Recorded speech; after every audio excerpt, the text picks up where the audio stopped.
안녕하세요. 윤선현입니다. 여러분, 회의 많이 하시죠?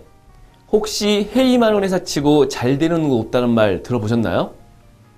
많은 분들이 공감하실 겁니다. 직장인들이 가장 스트레스를 받는 일 중에 하나가 회의라고 합니다.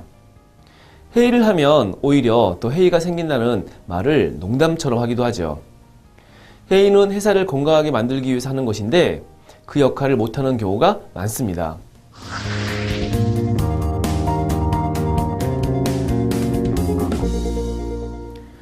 불필요한 회의의 예를 몇 가지 알아볼까요? 결정장애인 K과장은 불필요한 회의로 부하 직원을 귀찮게 합니다.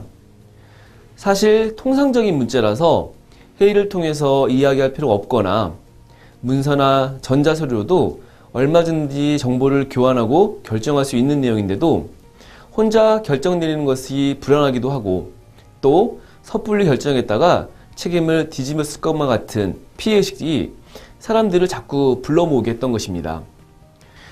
또 살롱 마담형 L팀장 역시 불필요한 회의의 주범입니다. 그는 회의를 책상머리에서 벗어날 수 있는 사교의 장이라고 생각해서 회의를 자주 소집합니다. 고독을 피하기 위해서죠.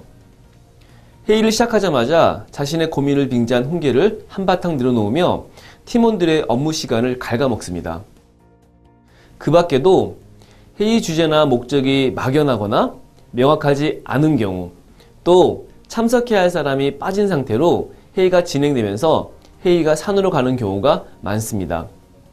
회의에 대한 안내가 부족해서 제 시간에 참석을 못하거나 이야기가 중구난방으로 흘러가다가 다른 중요한 일 때문에 일찍 나가는 사람들이 있는 등 통제가 안 되기도 하죠. 모두 정리가 잘 되지 않아 문제가 되는 회의의 사례입니다. 회의 목적이나 의제, 참석하는 사람, 회의 절차, 장소나 시간 등이 정리가 잘 되어 있지 않은 경우 해당되는 것입니다. 효율적이고 효과적인 회의를 하려면 미리 사전에 정리해야 할 것이 참 많습니다.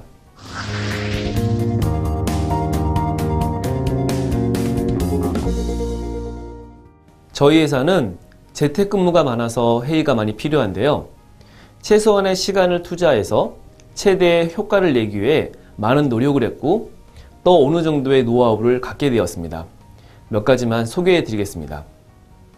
첫 번째로 회의 마인드를 정리해야 합니다. 여러분은 지금 하고 있는 회의의 목적이 무엇인지 생각해 보신 적이 있으십니까?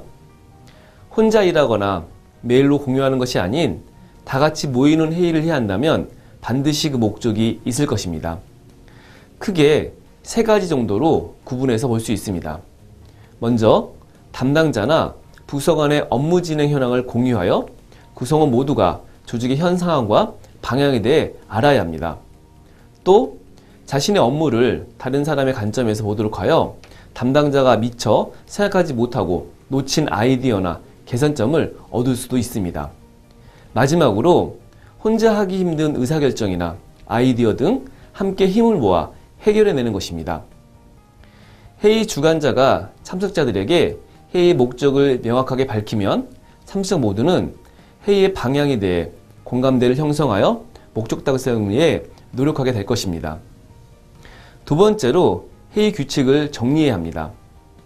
기업은 회의를 통해 낭비되는 시간과 에너지, 돈이 어마어마하다는 것을 알고 있습니다. 그래서 몇몇 기업은 낭비를 줄이기 위해 회의 규칙을 세워 이를 지킬 수 있도록 회의 문화도 만들고 캠페인도 벌리기도 합니다. 인쇄용지 전문기업 엠페이퍼에는 222 캠페인이 있습니다. 회의 자료는 이틀 전까지 배포하고 회의 시간은 2시간 이내, 회의록은 2페이지 이내로 정리해서 이틀 내에 공유하는 것입니다.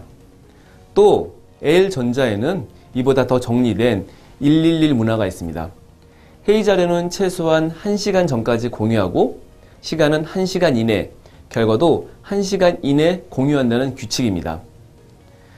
단순한 프로세스지만 이대로만 지켜진다면 참 효율적인 회의가 되겠죠. 저희 회사는 회의 내 금지어와 금지 행동이 있습니다. 예를 들어 주간 회의의 금지어는 이건 어때입니다. 왜냐하면 담당자는 회의 전에 필요 자원, 수익성, 필요 시간 등에 대해 충분히 검증 후에 제안하도록 하기 위해서입니다. 막연한 느낌이 아닌 검증된 데이터로 제공하고 그 결과에 대해 의견을 받아 시간 낭비를 최대한 줄였습니다. 그리고 금지 행동은 핸드폰 사용입니다. 만약 자신이 규칙을 지키지 않는다면 그 규칙의 자율로 다른 구성원에게 각자가 원하는 책 한 권씩을 선물하도록 했습니다. 세 번째로 정리할 것은 회의의 순서입니다. 일반적인 프로세스는 먼저 회의가 시작할 때 오늘 회의의 목적은 무엇입니다. 이런 식으로 회의의 목적과 취지를 공유합니다. 그 다음으로는 회의 규칙에 대해 공유합니다. 그리고 회의를 거쳐 나온 후보안을 여러 개 모은 뒤 가장 적합한 것에 대해서 선택을 합니다. 이때 최저안에 대해서도 리스크를 판단하고 그에 대한 대안까지 마련해 놓는 것이 좋습니다. 그런 다음 가장 최선의 방법을 결정되면 실제로 적용해 봅니다. 현실에 적용될 때까지 지금까지 단계를 반복하는 것이 중요합니다.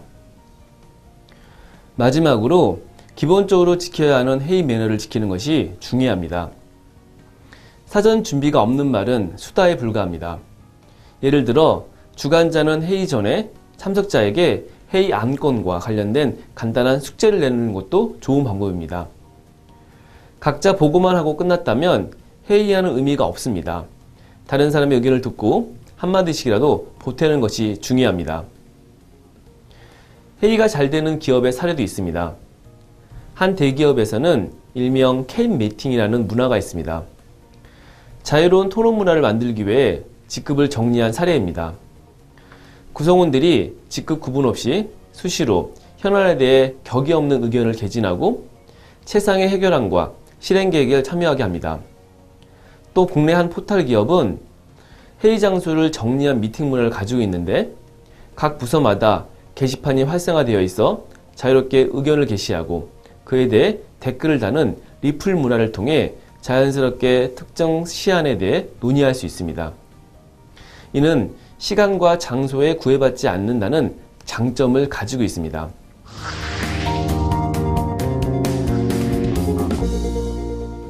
회의가 얼마나 중요한지 알고 싶다면 가장 쉬운 방법은 회의를 돈으로 환산해 보는 것입니다. 그러면 조직원들이 자신의 회의가 얼마나 중요한지 새삼 인식하게 될 것입니다. 국내 한 보험회사는 회의 비용 산출 프로그램을 개발해서 회의 전에 얼마의 비용 가치를 지니는 회의인지 참석자들과 공유한다고 합니다. 이러면서 자연스럽게 회의에 임하는 마인드가 정리되는 것이죠. 여러분의 회의는 얼마의 가치를 가지고 있습니까? 미리 정리되지 않는 회의는 엄청난 돈과 에너지와 시간을 낭비할 수 있다는 사실을 명심하시기 바랍니다. 감사합니다.